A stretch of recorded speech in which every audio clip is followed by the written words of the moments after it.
नमस्कार, आप देख रहे हैं भारत लाइव। मैं हूं अभिषेक मिश्रा। सरकार बनी है, सरकार का गठन हुआ है। नीतीश कुमार ने 7वीं बार मुख्यमंत्री पद की शपथ ली है और आज मंत्रियों के बीच विभागों का बंटवारा भी हो गया है। लेकिन कयासों के हिसाब से ही ये सरकार आगे बढ़ रही है। कलह शुरू हो गया है और जो कयास लगाए जा रहे हैं कि नीतीश कुमार के सर पर कांटों का ताज है, क्योंकि कलह के बीच, ऐसी ही कलह के बीच जो कलह शुरू हुई है, उन कलह के बीच उनको सरकार चलानी है। तो सब कुछ हम समझने की कोशिश करेंगे। हमारे साथ हमारे संपादक नमन मिश्रा जी हैं। नमन जी, बताइए क्या कलह है और कितना मुश्किल है? कलह तो होना ही था, वो तो अवश्यंभावी चीज़ें हैं। जिस तरह से नीतीश कुमार को आदत रही है कि वो स्वयं डिसीजन लेते रहे हैं और वो डिसीजन फोर्स किए जाते हैं नीचे के लोगों पर, लेकिन अब कहीं ना कहीं उन्हें डिसीजन दूसरे का मानना पड़ रहा है। कल एक बयान मैंने उनका देखा, जिस दौरान बहुत कम ही बोलते हैं वो, लेकिन जब वो बोल रहे थे लगातार दर्शकों का भी मन था कि सुने आखिर क्या करें। लेकिन जो पत्रकारों ने सवाल पूछा, उसका जवाब देते समय उनके चेहरे की भाव भंगिमा जो थी वो बहुत कुछ कह जाती है। वो नीतीश कुमार, आपको याद होगा कि प्याज फेंकने पे बोले और फेंको, और कल उनका रौनक ही अलग था चेहरे पे। पत्रकार भी पीछे नहीं हटे, मौका भी था, दस्तूर भी था। सुशील मोदी को लेकर सवाल पूछा गया। सुशील मोदी के सवाल पर उनको दर्द था, ये उस भाव में, उस सवाल में, उस जवाब में, उस पूरे मोमेंट में दिखा। और लेकिन हाँ, हताशा भी दिख रही थी कि मैं कुछ नहीं कर सकता। बिल्कुल ही उपयोगी थे, बिल्कुल ही उनकी याद आएगी, बिल्कुल ही ये डिसीजन मेरा नहीं था, ये डिसीजन भाजपा का था। उन्होंने खुद कहा किसे मंत्री बनना है, किसे नहीं बनना है, ये भाजपा ही तय करेगी और भाजपा तय कर रही है जो उसे उचित लग रहा है। इन सारी बातों को देखने के बाद मुझे इतना एहसास हुआ कि नीतीश कुमार की बहुत चलेगी नहीं। लेकिन जो जानकार हैं, चाहे आप हो या हम हो या जो राजनीति जानकार, वो जानते हैं कि नीतीश कुमार इतनी आसानी से छोड़ भी नहीं देंगे। अब झेलना है और इसे आगे लेकर चलना भी है। फिलहाल जो मौजूदा गणित है एनडीए का, वही स्थायी गणित है, उसी पर ही सरकार चलनी चाहिए। लेकिन आगे चल के सब कुछ बदलेगा। और ख़ास तौर पे एक बात है कि रातों रात जो खबरें आई कि गृह विभाग वाला जो मैटर था, वो बहुत ज़्यादा ही कहीं ना कहीं मुझे लगता है कि असर करेगा। नीतीश कुमार का अपने पास गृह विभाग रख लेना और महत्वपूर्ण विभागों को अपने लोगों के बीच भी आमंत्रित, और गृह विभाग ही नहीं, जो मेरी जानकारी है, सामान्य प्रशासन विभाग, गृह विभाग, विजिलेंस डिपार्टमेंट, उन्होंने इन सारे डिपार्टमेंट को अपने अधीन रखा है। और अंदर खाने की खबर यही है कि बीजेपी चाहती थी कि ये विभाग उसके पास आए। 2 डिप्टी सीएम बनवा लिए बीजेपी ने। और खबर, यह भी पक्की खबर है शायद कि विधानसभा स्पीकर का पद भी बीजेपी के खाते में जा रहा है।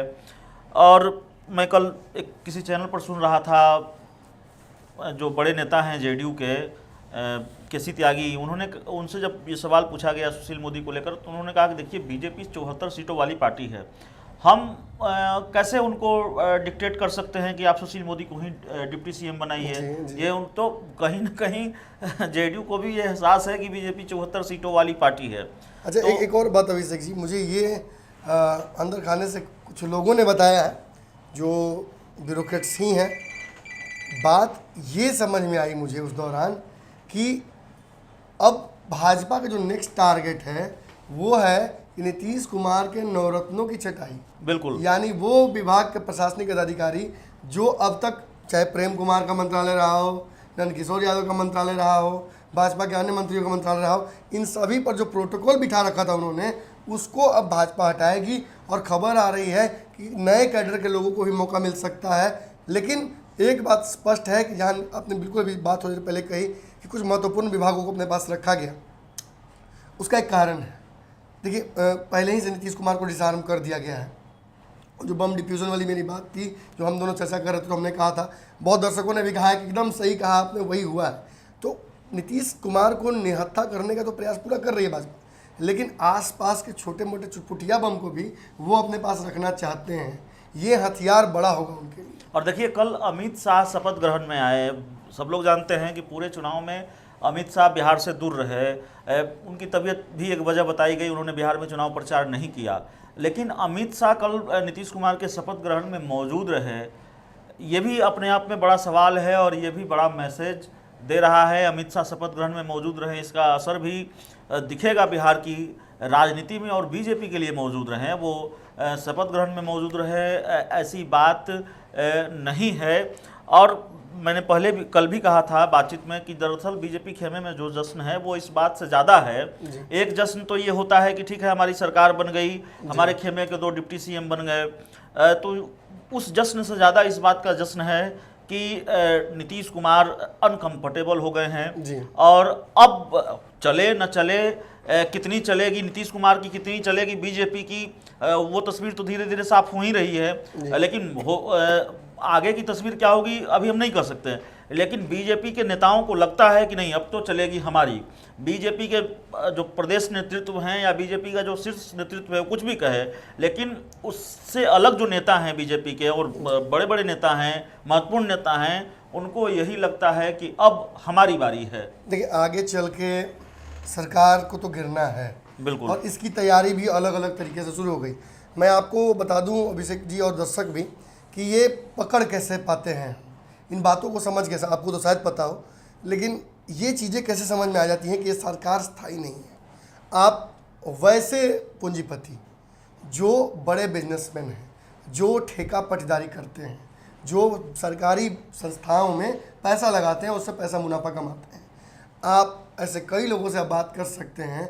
इतनी अनिश्चितता है, विभाग जरूर मिल गए हैं, लेकिन जो नहीं होता कि मंत्री को प्रभार मिला तो लेकर पहुंच जाते हैं लोग, गुलदस्ता पहुंचे हैं लेकिन सभी के पास पहुंचे हैं। जिन मंत्रियों को नहीं भी प्रभार मिला है उनके पास भी जाकर बधाई लोग दे रहे हैं। जेडीयू के कई जो नेता हैं, बड़े नेता हैं, उनके मन में निश्चित है क्या हो रहा है, वो समझ ही नहीं पा रहे हैं क्या हो रहा है, कैसे होगा। देखिए ये तो समझ में आ रहा है लोगों को कि टेंडर वेंडर में अगर खेला हो जाएगा तो बहुत बड़ा नुकसान हो जाएगा। और देखिए नीतीश कुमार घिरने शुरू हो गए हैं। नीतीश कुमार सिर्फ इसलिए नहीं घिर रहे हैं कि प्रशांत किशोर ने उन पर हमला किया, कह दिया कि आप भाजपा मनोनीत मुख्यमंत्री हैं। नीतीश कुमार सिर्फ इसलिए नहीं घिर रहे हैं कि बीजेपी की तरफ से एक बयान आ जाता है अश्विनी चौबे का कि चिराग पासवान को तो केंद्रीय मंत्रिमंडल में जगह मिलनी चाहिए, इस तरह के संकेत वो देते हैं अपने बयानों में। और नीतीश कुमार इसलिए भी नहीं कर रहे हैं, सिर्फ इतना ही हमला नहीं है कि चिराग पासवान ये कह रहे हैं कि उम्मीद है कि आप एनडीए के ही मुख्यमंत्री रहेंगे। दरअसल अब हमला शुरू हो गया है सरकार को लेकर, और जो सरकार की ईमानदारी है, नीतीश कुमार की जो छवि है, उसको डेंट करने की कोशिश शुरू हो गई है। मेवालाल चौधरी बिहार के शिक्षा मंत्री बनाए गए हैं और बिहार के डिप्टी सीएम सुशील कुमार मोदी का वो बयान अब सोशल मीडिया पर खूब वायरल है, जिसमें मेवालाल चौधरी पर आरोप लगा था और उनकी गिरफ्तारी की मांग डिप्टी सीएम सुशील कुमार मोदी ने की थी। तो ये सवाल पूछ रहे हैं नीतीश कुमार के जो विरोधी हैं, एनडीए के जो राजनीतिक विरोधी हैं, वो सवाल पूछ रहे हैं, और कहीं ना कहीं सवाल वाजिब भी है कि एक वक्त में जब सुशील मोदी जिस व्यक्ति की गिरफ्तारी की मांग कर रहे थे, जिन पर इतने गंभीर आरोप रहे हैं, उनको बिहार का शिक्षा मंत्री बना दिया गया, और शिक्षा से जुड़े ही शायद घोटाले में उन पर आरोप रहा है। पूरी डिटेल की जानकारी मुझे नहीं है। बिल्कुल असिस्टेंट प्रोफेसर। ये विडंबना है, ये आयरनी है कि कल 2017 में नीतीश कुमार जो आरोप लगाकर बहुत छोटा आरोप नहीं, छोटा आरोप लगा के गए थे, और बहुत स्तर वाला आरोप भी नहीं था। उन्होंने आरोप लगाया कि तेजस्वी भ्रष्टाचार के आरोप लग रहे हैं तो मैं इन्हें से अलग हो रहा हूँ। तो यही बात नीतीश कुमार कह दे कि मेवालाल चौधरी क्लियर कर दे। एक मंत्री को उन्होंने हटाया था जब 2005 में सरकार बनी थी, तो एक आरोप था, उसको लेकर उन्होंने मंत्रिमंडल से हटा दिया था किसी मंत्री को, तो नाम मेरा याद नहीं है। भीम सिंह नाम था शायद, मुझे लगता है। भीम हो सकता है हम कंफ्यूज हो रहे हो। भीम सिंह भी बिहार सरकार के मंत्री थे, लेकिन भीम सिंह दूसरी वजह से विवादों में रहे। भीम सिंह ने फौजी वाला बयान दिया था कि मरने के लिए ही लोग जाते हैं, तो वो अलग बयान था। लेकिन देखिए सरकार की निष्ठा पर सवाल हो गए। नीतीश कुमार की छवि को डेंट पहुंचाने की कोशिश हो रही है, और नीतीश कुमार का जो मंत्रिमंडल उन्होंने जो कैबिनेट बनाया है उस पर सवाल उठ रहे हैं। एक बात तो अभिषेक जी कल आपने जो कही थी, भविष्यवाणियाँ आपकी भी एकदम लगातार सही होने लगी है। कल आपने रातों रात में बात की थी, वो एपिसोड हमने लगभग 8:30 बजे शूट किया था, और आपने बिना संदर्भ के आप उठाकर लाए थे प्रशांत किशोर की चर्चा। बिल्कुल। और प्रशांत किशोर की चर्चा में आपने एक बात कही थी, मैंने चिराग पासवान के बयान की चर्चा की, और आपने कहा कि मुझे पीछे पर्दे के खेल नजर आ रहा है, चिराग पासवान ही नहीं बल्कि यहाँ प्रशांत किशोर भी हैं। और देखिए तुरंत प्रशांत किशोर का ट्वीट आ जाता है, और रात भर ये गहमा गहमी थी, और सुबह में लड़ाई बड़ी हुई। देखिए जेडीयू ने फ्रॉड तक कह दिया है। देखिए प्रशांत किशोर जब जेडीयू से अलग हुए, या फिर पवन वर्मा जब जेडीयू से अलग हुए, तो प्रशांत किशोर को तो लेकर आधिकारिक रूप से मतलब पब्लिक डोमेन में है कि उन्होंने नीतीश कुमार से मुलाकात की थी, उनकी नीतीश कुमार से मुलाकात हुई थी, बात हुई थी। पवन वर्मा की बात हुई थी, मुलाकात हुई थी, ये मैं नहीं जानता। बाद में पत्रकारों ने प्रशांत किशोर से पूछा था कि क्या मुलाकात हुई, क्या बात हुई नीतीश कुमार से जब आप मिले हैं। तब CAA NRC को लेकर विवाद चल रहा था और प्रशांत किशोर लगातार इसको लेकर मुखर थे अपनी पार्टी के खिलाफ। हम भी नहीं जानते कि प्रशांत किशोर की नीतीश कुमार से क्या मुलाकात हुई, मुलाकात में क्या बात हुई होगी। लेकिन इतना जरूर है कि आज जो नीतीश कुमार इतना बहुत जिम्मेवारी के साथ कह सकते हैं, जितनी हमारी समझ है हम लोगों की, प्रशांत किशोर और पवन वर्मा ने उस दौर में अगर नीतीश कुमार से बात की होगी तो ये जरूर समझाया होगा, ये जरूर बताया होगा कि नीतीश कुमार आज जिन चौतरफा मुश्किलों से घिरे हैं, जिन असहजताओं से घिरे हैं और राजनीति के जिन निर्ममताओं के शिकार नजर आ रहे हैं, बीजेपी के जिस खेल में उलझे हुए नजर आते हैं, उस खेल को समझाने की कोशिश की होगी प्रशांत किशोर ने, उस खेल को समझाने की कोशिश की होगी पवन वर्मा ने, और ये बताया होगा कि दरअसल आप कहाँ जा रहे हैं।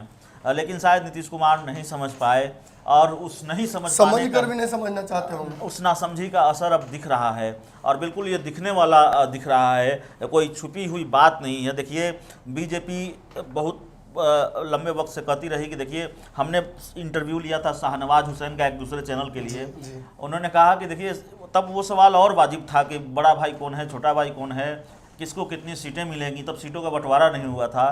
तो शाहनवाज हुसैन ने कहा था कि हम जुड़वा भाई हैं, बड़ा भाई और छोटा भाई कोई नहीं, हम जुड़वा भाई हैं। क्या आपको लगता है कि जो विभागों का बंटवारा हुआ, मंत्रिमंडल का बंटवारा हुआ, जो महत्वपूर्ण पदों का बंटवारा हुआ, वो छोटे भाई और बड़े भाई जैसे और जुड़वा भाई जैसा है? वो तो छोटा भाई बड़ा भाई साफ दिख रहा है ना। अभिषेक जी, आप तो नहीं देखते हैं वेब सीरीज वगैरह, जो मिर्ज़ापुर देखे होंगे तो उनको मैं बता दूं कि उसमें भी जुड़वा की कहानी थी, लेकिन बड़ा छोटा उसमें भी था और अंत तक दर्शक कंफ्यूज रहे कि बड़ा कौन है छोटा कौन है। लेकिन सत्य यही है कि एक बड़ा था एक छोटा था और यहाँ भी वही है, और ये रोल बदलता है। कल नीतीश बड़े जरूर होंगे लेकिन आज भाजपा बड़ी है। और देखिए ये सवाल हमारे दर्शकों के जहन में भी होगा कि अगर बड़ा भाई जेडीयू को नहीं मानती या जेडीयू बीजेपी अपने वादे पर खड़ी उतरी है, उन्होंने नीतीश कुमार को मुख्यमंत्री बना दिया। देखिए कंफर्टेबल परिस्थिति नहीं है, बहुत सहज परिस्थिति नहीं है। आंकड़ा 126 का है, बार बार आप कर रहे हैं, आप जानते भी हैं। और ऐसी परिस्थिति में बीजेपी ने अगर नीतीश कुमार को मुख्यमंत्री बनाया है तो एक तीर से दो शिकार, मुख्यमंत्री भी बना दिया। ये कहेगी भी कि हमने तो जो वादा किया था वो निभाया था, और चलाना तो वैसे भी बीजेपी को सरकार है। पाटीदारों का एक बड़ा वोट है। नरेंद्र मोदी ने गुजरात में उस पाटीदार वोट को अपने पाले में किया, और पाटीदार मतलब पटेल, पटेल मतलब कुर्मी, वो जाति जो बिहार में नीतीश कुमार को डोमिनेट हमेशा साथ में लेकर करती रही है, और उसमें भी सेंटिमेंटल एक मैसेज चला गया कि नरेंद्र मोदी ने तो दे दिया आपको सत्ता। और देखिए सरकार कैसे चलेगी, कितनी देर चलेगी, कितना चल पाएगी, कैसी सरकार है, ये सब समझना सब कुछ आसान है, बहुत आसान है इसको समझना। बहुत डरे हुए हैं जेडीयू के नेता, बहुत डरे हुए हैं जो सरकार में शामिल लोग हैं, वोट सिले हुए हैं, चुप्पी है। डरे नहीं होते तो चिराग पासवान के खिलाफ अब तक खुलकर बोलते, विरोध हो चुका, खुलकर विरोध हो चुका होता। चुप्पी है, कुछ भी बोलने को तैयार नहीं है। जो जेडीयू के बड़े नेता हैं, जो आधिकारिक प्रवक्ता हैं, वो कुछ भी बोलने को तैयार नहीं है। पार्टी के जो दूसरे नेता हैं वो कुछ भी बोलने को तैयार नहीं हैं, और सब डरे हुए हैं नीतीश कुमार से। ऑफ द रिकॉर्ड कई बातें सामने आती हैं कि बयान देने से नीतीश कुमार नाराज हो जाते हैं, या फिर ये बयान देने वाली परिस्थिति नहीं है। नीतीश कुमार ने मना नहीं किया, हम ये नहीं करेंगे नीतीश कुमार ने अपने नेताओं को मना किया हो, लेकिन नीतीश कुमार को लेकर ये डर जरूर जेडीयू के नेताओं में है कि अगर कुछ बोलेंगे तो शायद स्पष्ट लाइन लेंथ नहीं है, स्पष्ट लाइन लेंथ है, और बोलेंगे तो नुकसान हो जाएगा। जेडीयू के आधिकारिक प्रवक्ताओं को भी पता नहीं है कि क्या बोलना है, क्या स्टैंड लेना है, रणनीति आगे बढ़ेगी क्या। हाँ, तो वो बोलने के लिए तैयार नहीं है। और दूसरी तरफ जो जेडीयू के कार्यकर्ता हैं या जेडीयू के जो जिला स्तर के नेता हैं, उनके अंदर खूब उबाल है, खूब बवाल है, खूब गुस्सा है चिराग पासवान को लेकर। देखा है उन्होंने वो कह रहे हैं कि नहीं, नुकसान पहुंचाया है, एनडीए से बाहर का रास्ता दिखाना होगा बीजेपी को, और हम नीतीश कुमार से अपनी बात रखेंगे। तो जेडीयू के स्थानीय नेताओं और कार्यकर्ताओं में जब इतना बवाल, इतना उबाल है, इतना गुस्सा है, तो उस गुस्से को दबा पाएंगे नीतीश कुमार, ये बड़ी मुश्किल होगी, उनके लिए बड़ी चुनौती होगी कि इस तरह के गुस्से को। और बीजेपी चिराग पासवान को एनडीए से बाहर का रास्ता दिखा देगी, इतना आसान ये भी नहीं दिखता है। चिराग पासवान को एनडीए से अलग कर देगी बीजेपी, ये फिलहाल होता हुआ नजर तो नहीं आ रहा। घूंट पीना होगा, वो फिलहाल होता हुआ नजर नहीं आ रहा। नीतीश कुमार को खून का घूंट ही पीना होगा। सही कह रहे हैं संपादक नमन मिश्रा जी कि खून का घूंट पीना होगा। चिराग पासवान बिल्कुल आज भी ट्वीट कर रहे हैं नरेंद्र मोदी का नाम लेकर कि आपके नेतृत्व में बिहार में परिस्थितियां बदलेगी। और परिस्थितियां बदलने का मतलब क्या है आप जानते हैं, परिस्थितियां तो बदल गई हैं। बड़ा भाई बीजेपी, छोटा भाई नीतीश कुमार, और इसी बदलाव के लिए तो हथियार बने चिराग पासवान। आत्मनिर्भरता की ओर भाजपा बढ़ चुकी है।